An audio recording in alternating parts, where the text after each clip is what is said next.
함께 읽은 누가복음 22장 42절 말씀을 중심으로 고난당하신 왕이라고 하는 제목으로 함께 은혜를 나누도록 하겠습니다. 그는 하나님을 경외했습니다. 매사에 신중했습니다. 정직했습니다. 한결같았습니다. 죄에 관해서는 마치 결벽증 환자 같았습니다. 아예 거들떠보지도 않았습니다. 미워했습니다. 하는 일마다 무조건 잘 되어야 할 것 같습니다. 무조건 형통해야 할 것 같습니다. 교회는 이제까지 그렇게 가르쳤습니다. 성도들은 그렇게 배웠습니다. 맞기도 하고 틀리기도 합니다. 잘 될 수도 있고 그렇지 않을 수도 있기 때문입니다. 그의 경우는 후자였습니다. 잘 되지 않았습니다. 하루는 어떤 예고도 없이 그야말로 엄청난 고난이 들이닥쳤습니다. 폭도들의 습격을 받았습니다. 하늘로부터 불까지 내렸습니다. 헤아릴 수 없을 정도로 많았던 재산을 모두 다 잃었습니다. 메마른 광야로부터 사나운 광풍이 휘몰아쳤습니다.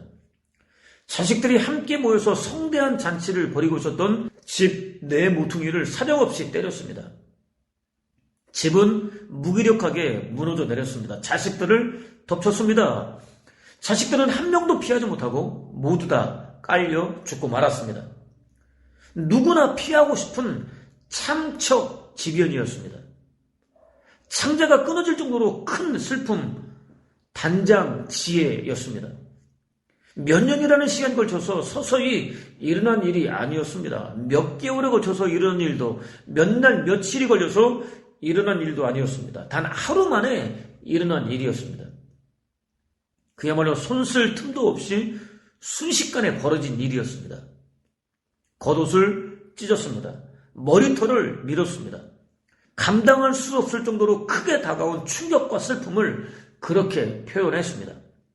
하나님을 경배했습니다. 소유 전부를 모두 다 잃은 것도 모자라서 생떼 같은 자식 10명을 한꺼번에 잃었습니다. 그것도 도무지 용서받을 수 없는 특별한 죄를 지었기 때문이 아니라 이유도 알 수 없는 상태에서 졸지에 당한 일이었습니다. 그런데 그런 황당한 상황에서 하나님을 경배하다니요. 저로서는 상상도 할 수 없는 정말로 대단한 신앙이 아닐 수 없습니다. 잃어버린 모든 것들은 원래부터 자신의 소유가 아니었다고 고백했습니다. 잠시 맡겨주셨던 분이 되찾아 가셨는데 무슨 말을 더 할 수 있겠느냐고 고백했습니다. 상할 대로 상한 마음을 굳게 지켰습니다. 입술을 지켜냈습니다. 아주 무너지지는 않았습니다. 설상가상 악성 피부 질환이 임했습니다. 정수리로부터 시작해서 발바닥에 이르기까지 어디 하나 성한 곳이 없었습니다. 기와 조각으로 피가 흘러내릴 정도로 박박 긁어봤지만 조금도 시원하지 않았습니다. 답답한 마음으로 그 모습을 지켜보고 있었던 아내가 차라리 하나님을 저주하고 확 죽어버리라고 쏘아 붙였습니다.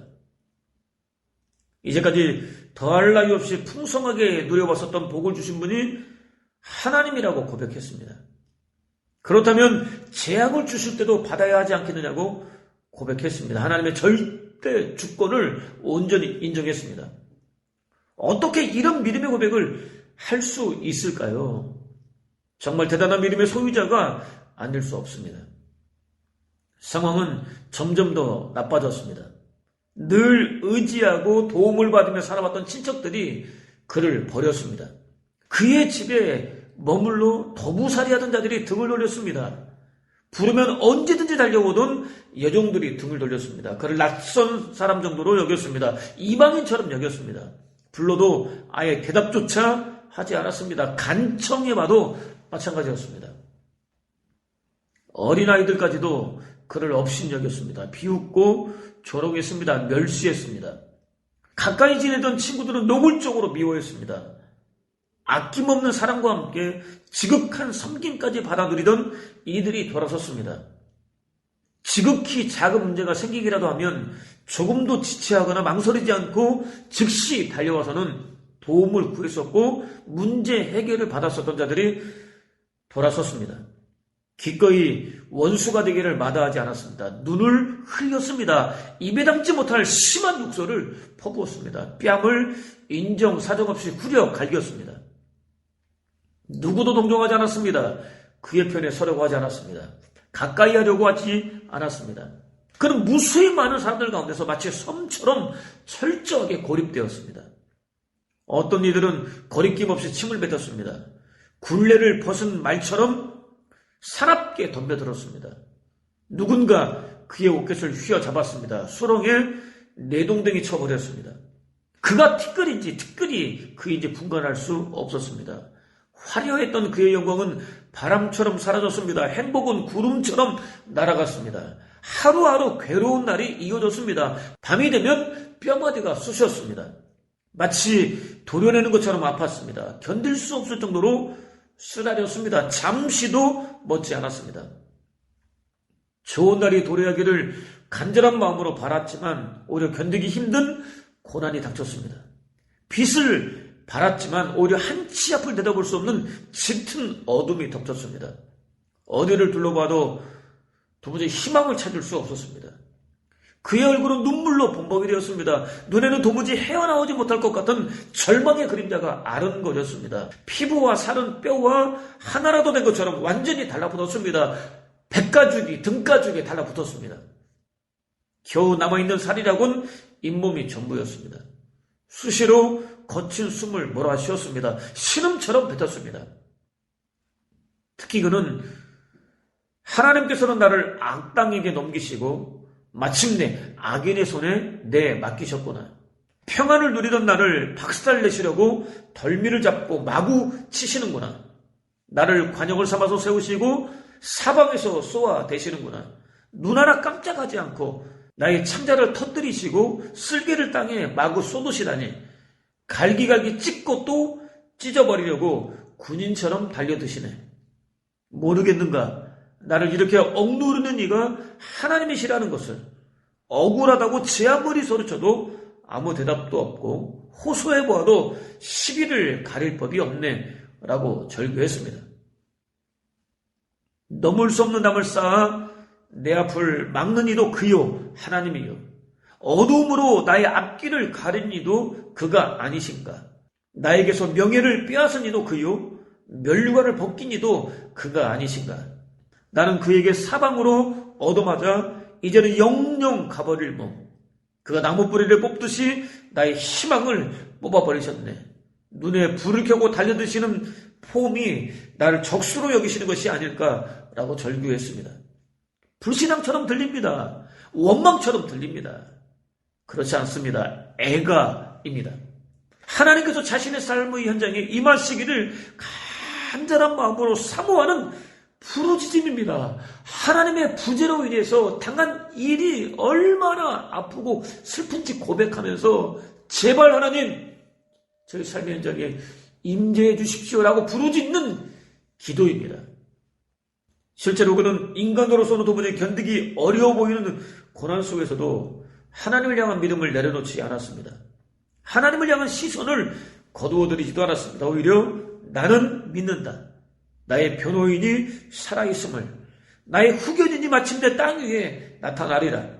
나의 살같이 뭉그러져 살이 질그러진 후에라도 나는 하나님을 뵙고야 말리라. 나는 기어이 이 두 눈으로 뵙고야 말리라.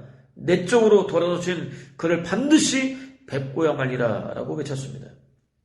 물론 현실은 조금도 달라지지 않았습니다. 그가 믿었고 기대했던 것과는 너무나 달랐습니다. 하나님께서는 좀처럼 모습을 드러내지 않으셨습니다. 동서남북 어디를 둘러보아도 하나님은 계시지 않은 것만 같았습니다. 하나님의 무죄는 그를 더욱 힘들게 만들었습니다. 흠이 없고 정직하였으며 하나님을 경외하며 악은 모양이라도 멀리하던, 그렇기 때문에 하나님으로부터 부어주는 축복을 넘치도록 풍성하게 받아야 마땅하다고 여겨지는 그의 추락은 커다란 충격이 아닐 수 없습니다.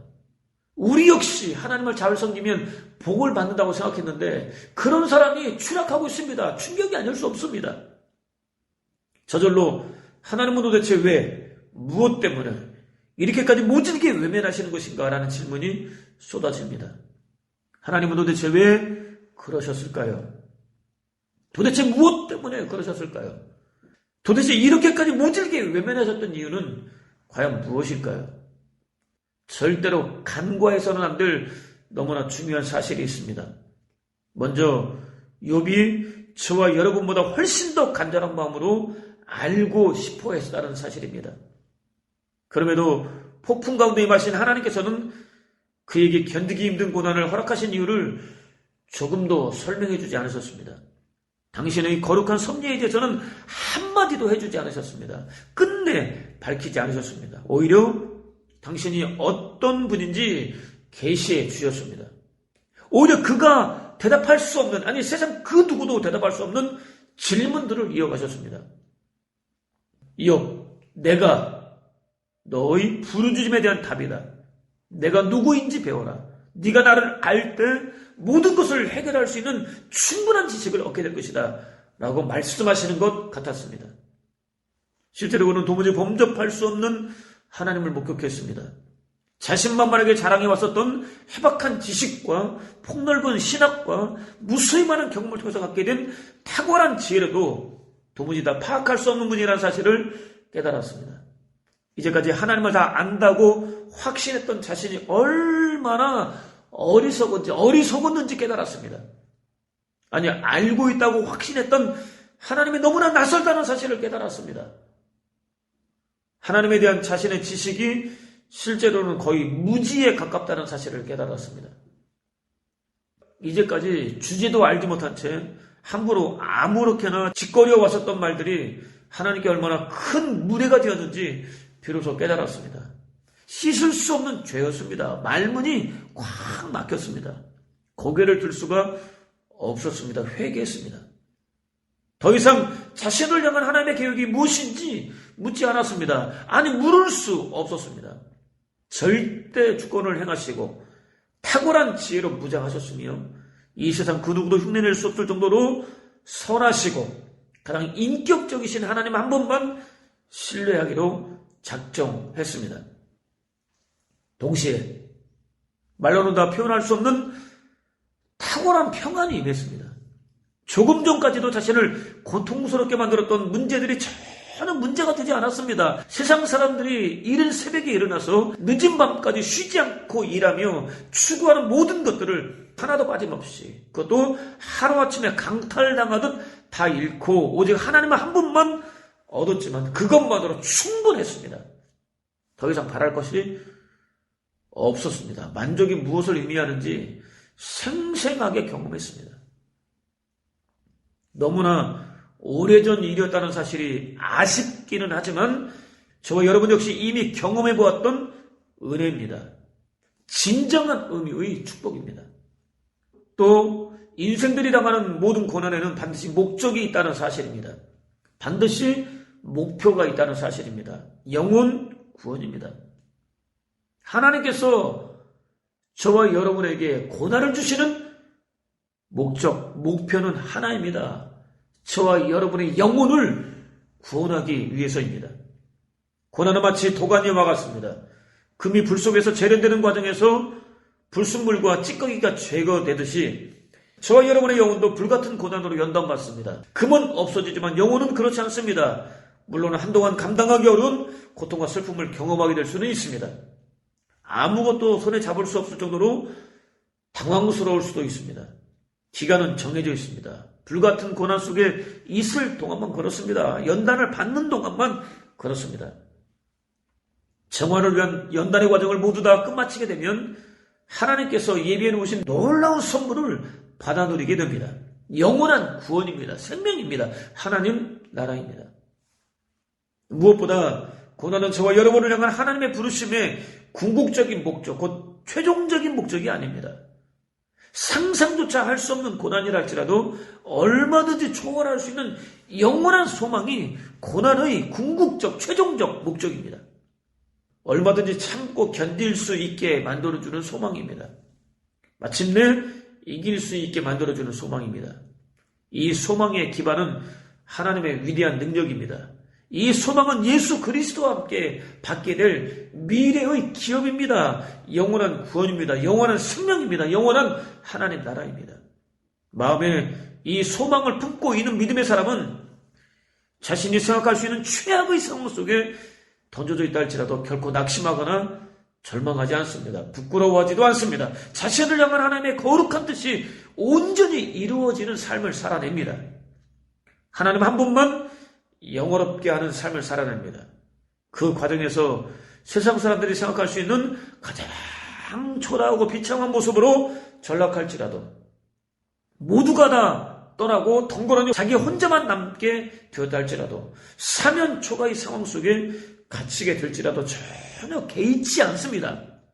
죽음을 생각할 수밖에 없는 절체절명의 위기 속에서도 마찬가지입니다. 하나님을 위해서 존재할 수 있다는 사실 하나만으로도 충분히 만족합니다. 즐겁습니다. 행복합니다. 환희가 넘칩니다. 기뻐 뛰놀 수 있습니다. 기꺼이 형장의 이슬로 사라질 수 있습니다. 비참하다 못해서 지극히 초라하게 느껴지는 죽음이라 할지라도 얼마든지 받아들일 수 있습니다.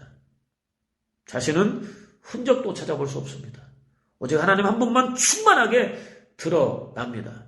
헤아릴 수 없이 많은 믿음의 선진들의 삶 속에서는 너무나 쉽게 찾아볼 수 있는 모습입니다. 그렇다면 오늘 저와 여러분은 과연 어떻습니까? 자신이 아니라 하나님의 뜻을 이루어드리는 삶을 살고 있습니까? 자신은 없고 하나님 한 분만 드러내는 삶을 살고 있습니까? 자신이 아니라 하나님을 영원롭게 하는 삶을 살고 있습니까? 오늘 우리는 허물과 죄로 죽은 인류 구원을 위하여 낮고 천한 인간의 몸을 입고 나타나신 예수 그리스도께서 어린 나귀를 타고 예루살렘 성의 왕으로 입성하시는 종려 주일 예배를 드리고 있습니다. 동시에 예수 그리스도께서 당하실 처참한 죽음으로 이어지는 고난 주일 예배를 드리고 있습니다. 고난은 예수 그리스도의 존재 자체를 송두리째 흔들어 놓을 만큼 엄청났습니다. 사실 죽음은 창조주이신 예수 그리스도에게는 전혀 어울리지 않았습니다. 그럼에도 예수 그리스도께서는 자신과 어울리지 않는, 자신에게 맞지 않는 고난과 죽음을 받아들이셨습니다. 그리고 이때 예수 그리스도께서는 평소의 습관대로 감람산으로 올라가셨습니다. 아버지여, 만일 아버지의 뜻이거든 이 잔을 내게서 옮기시옵소서라고 기도하셨습니다.